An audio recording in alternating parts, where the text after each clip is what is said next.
I just wanted to do a little mini rig rundown of this keyboard setup that I just got going on, which is so awesomely satisfying. I just had to share. We have the Hammond B3 up top here.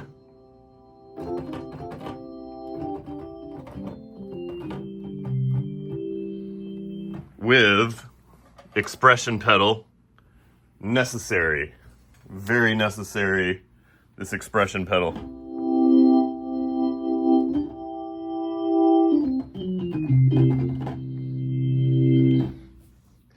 I just tried it out on a gig and it was so satisfying when we were doing sound check and they were like, Ross, you need to turn up, Ross, you need to turn down. And I just get on this thing and I go, what do you want?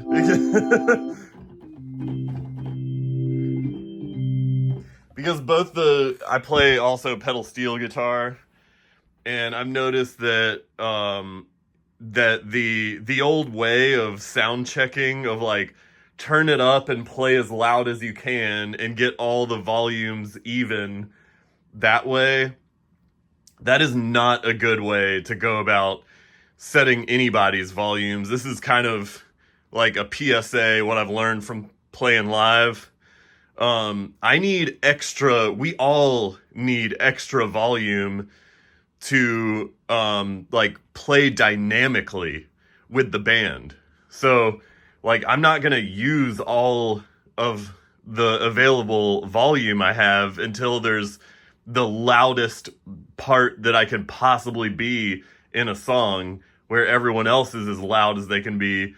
If everybody is playing as loud as they can play, as much as they can play at all times, that's just going to sound terrible. So the thing I've noticed to do is just to give myself more than enough volume and then use like the expression pedal on the Hammond, use the volume pedal on my steel guitar.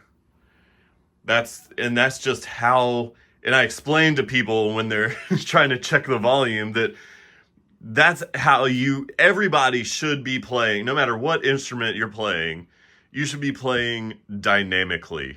You should be able to play loud and soft depending on what's going on around you. And like playing as loud as you can and trying to match everybody else's volume is not a good way, I think, personally, to go about a sound check. Now below here, I have an instrument that Wurlitzer. This has a volume knob on it. So much is all about volume. I'm really thinking a lot about volume on the stage.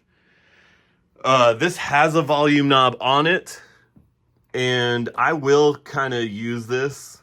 I definitely use this. But what I use more is my ear and my touch.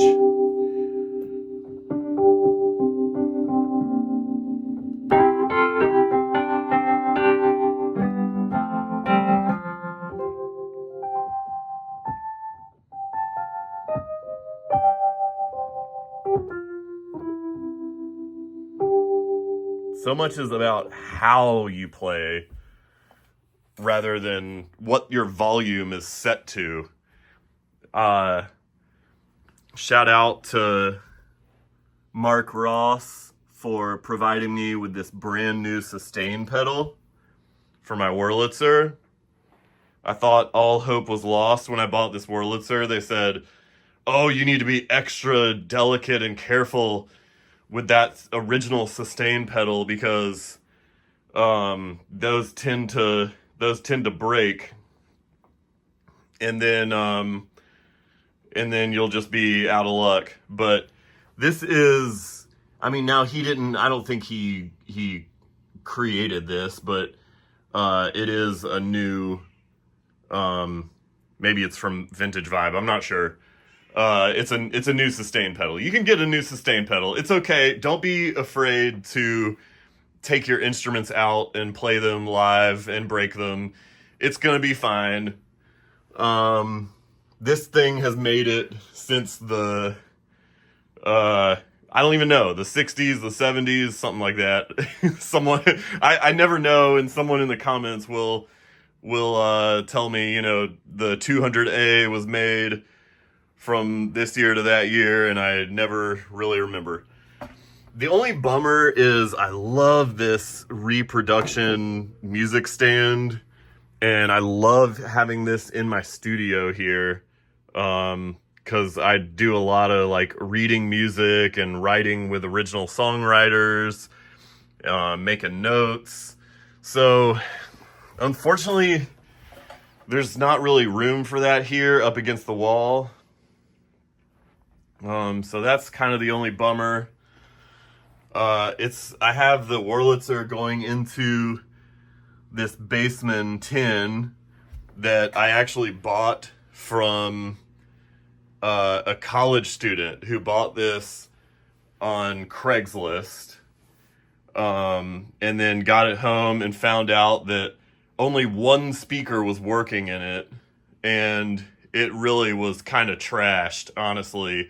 Like, he had tried to take the grill cloth off of it, and it just, the material behind the backing material just like crumbled, and so it was pretty messed up. And this Bassman has undergone a serious restoration. It sounds incredible now.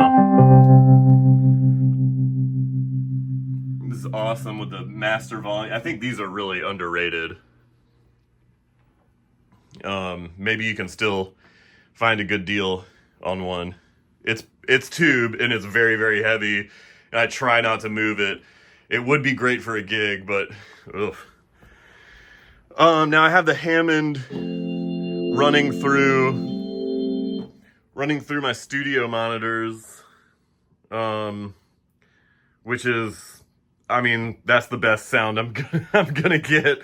Well, I'm in the studio, might as well take advantage of it. I do kind of struggle with that live. Like, I have to, for the Wurlitzer and the Steel, I can run them both into my Tone Master Fender Twin, which is very light.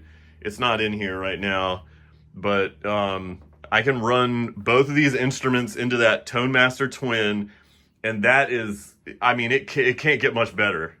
The sound is just perfectly ideal.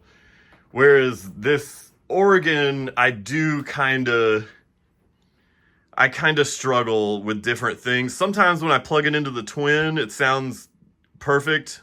But then sometimes I really just want, I have QSC monitors that I'll do left and right with the QSC monitors. I really like the stereo Leslie. I gotta have that stereo Leslie. So I know this is a lot of gear, and I'll kind of, maybe I'll make another video on, like, I play this out a lot. Oh, I wanted to point out I'm gonna have to put this down, actually. I wanted to point out these I just got. Hopefully you can see, it's just like little two brackets that perfectly sit on top of a Wurlitzer. They kind of nestle in this groove here, from Vintage Vibe. Highly recommended. Highly recommended. It just takes, I had a gig that I put a towel down between the two instruments. First, I was just like stuck on the head of the Phillips screws, and it was like rocking. And then I did the blanket on top of here, and I would get into a nice like organ slide, and the organ would try to slide off the side, so that wasn't ideal either.